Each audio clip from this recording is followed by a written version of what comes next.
Welcome to the Expert's Journey podcast, where we're all about creating your path to impact. Join your hosts, Dixie Mary Carlton from Indie Expert Publishing and Mr. Web Marketing Brad Houck, as we look at how you can grow your business and influence by leveraging your knowledge for profit.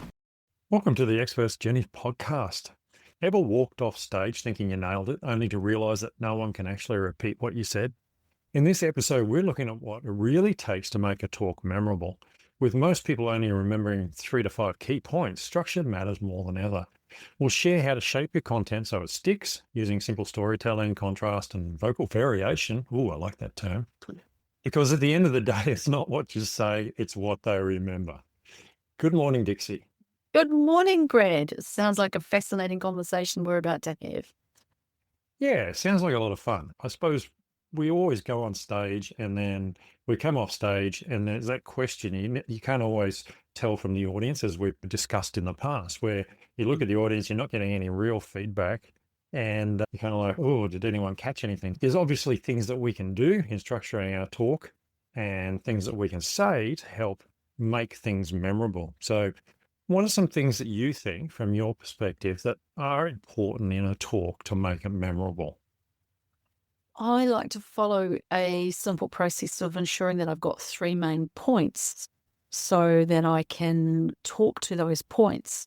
What I find when I'm speaking is that if I've covered each of those points adequately, then I'm going to trust that I've hit the right mark. And if I know who my audience is and I know what I'm saying and I'm watching what they're doing and getting some level of engagement hopped in there as well, then I feel reasonably confident. But as you say, there are always those times where you think, oh, but did I?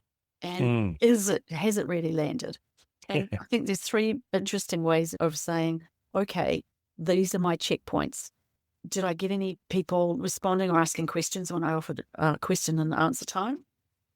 If I didn't, I'm going to feel bad. If I did, I'm going to feel good. Do I get anyone standing and waiting to talk to me after the event? That's usually a good sign. If I didn't, that's going to leave me wondering as I leave the room whether or not, in fact, I nailed it. And of course, you can't always guarantee you're going to get that opportunity because there may be another speaker coming on straight after you. I'll hang around at the end of the whatever sessions and see if there's anyone who wants to talk to me over lunch or in the corridors.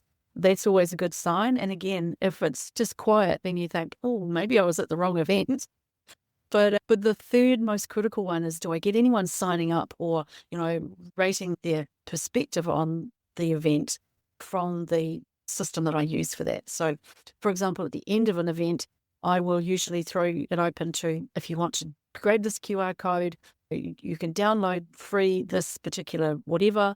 And I use a system called Book Talk, which means that they get to rate me or rank me while they're putting in their URL or their email address to get the freebie. So a lot going on there. A lot going on, but I always do think to myself, okay, 1, 2, 3, did I get all of those things? Is everything okay? And we're always our own worst critic, right? Unless we get some kind of feedback, we will go home thinking that everybody didn't enjoy what we had to say. In reality, there might have only been one person that actually had anything negative to say. So we need to learn to not beat ourselves up so much and have a bit of confidence in ourselves, perhaps.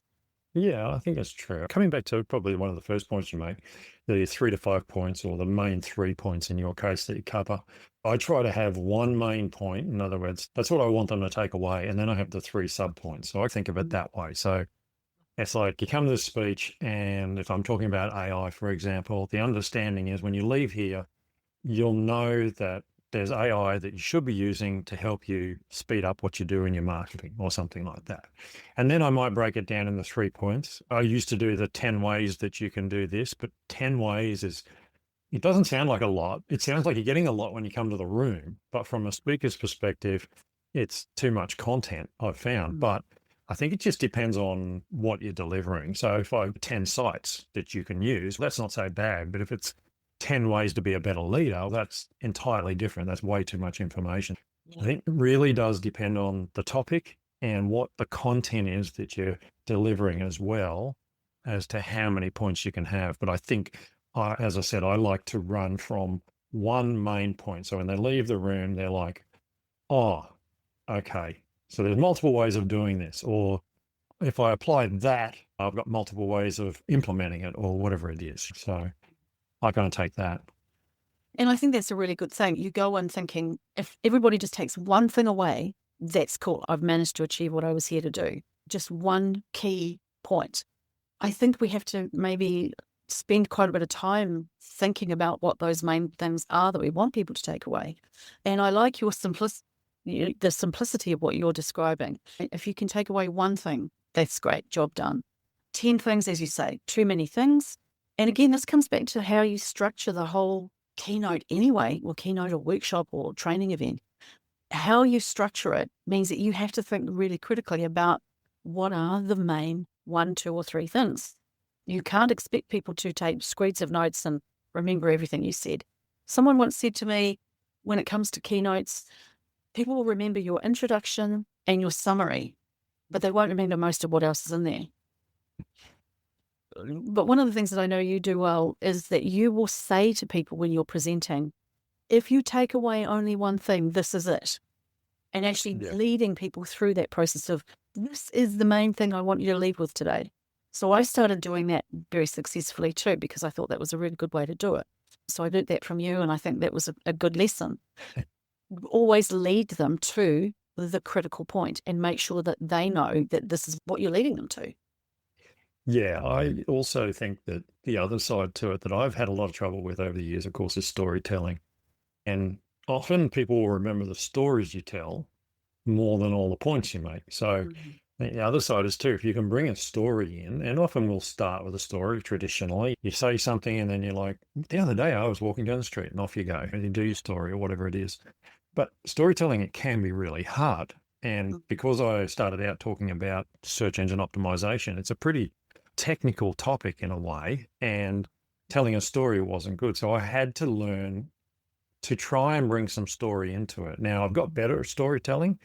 I'm still not there, obviously. It's something I've got to get better at. But I found by, say, bringing in client stories, I could tell stories, and then that would stick, because I'd go, look, I had this client and they're an accountant and they had this problem, and applying reason 1 or step 1, we did this and this is the result. So this is before and this is after. So I was able to create a story around the point I was making without having the great stories that really good storytelling. I always like to say stories make the facts sticky. Yes. So if you can tie anything into a story, or even weave one regular story all the way through the whole presentation, so you can dip and dive back into what someone else has done, or how someone's done something, or how this related to the Titanic sinking, or the motor car being born, or Edison creating the light bulb.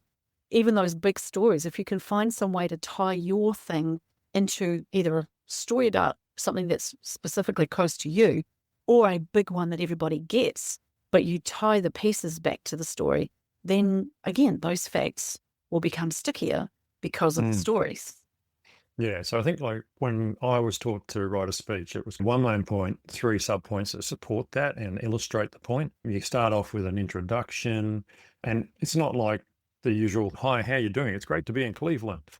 You should launch straight into it with a fact or a kick in the pants or something like that. In other words, an attention grabber, and often a really wild fact. Do you realize that 50% of the people in Australia have this problem or something like that? And everybody goes, no, is it that high? And then off you go. Then go into a story and then break it down into how to talk about the problem, and then break it down into how to fix the problem. I suppose is the way I was taught traditionally. And look, there's a lot of stuff online that you can look up on how to make a speech. But I think the key thing more than anything is don't stuff too much content into it. Yeah, I agree. And I think if you allow for a good introduction, and a good presentation will have someone else introducing you, so you can put some of the background stuff into that. But then also thinking about, what are your best assets? Like, I've seen people who are jugglers, for example, come on stage and start juggling chainsaws. Juggled the chainsaw second or third after they juggled the bowling balls. But juggling something interesting can be a good way if you're a juggler. Not if you're not a juggler, if there's no relevance. But if you've got something that is relevant, that is a prop to use, or a relevant statistic, or something very serious, then, you've got a good way of standing out right from the beginning. And again, what you ultimately want is for people to lean forward and start to open their ears and say, oh, this is going to be interesting. And if you're a speaker that's the fourth or fifth one in the lineup for the day, by this time, or just after lunch, by this time, people are starting to say, oh gosh, I've already heard so much. Am I ready for this next one? You want to engage them that level immediately. An author who is a great speaker, and she speaks about being a helicopter pilot in Afghanistan. And so she starts her whole session with a video and background, and she's talking about the drama of what was going on during this particular piece of video footage. And it's really powerful and very compelling. But she's put a lot of thought into that and how she does that. And if you ever get a chance to hear Kate Minari speak, she's incredibly interesting. That's a really cool thing that she has as a strength to lend to her particular presentation. Not everybody has that. No. And it's really hard. People do those things and you think, oh, wow. And it's fantastic if you're a keynote speaker. You're going to have the big stage and you're going to have the big screen and the sound and all that. But if you're like me, I have some of that, but then I have others, which is just small rooms at networking meetings where I'm lucky if I get a projector. If I don't get a projector, I'm in real trouble. So you've also got to realize that you have to be able to be flexible depending on what tools you got available to you. So sometimes like the big displays are fantastic. If you're a top of the game keynote speaker and you can do all of that, it's awesome. You talk about juggling, for example. I see people like that and I'm in awe of them because I'm flat out walking straight, let alone juggling. And they come out and they juggle and then they get people to juggle. And I think you got to remember that's good for them.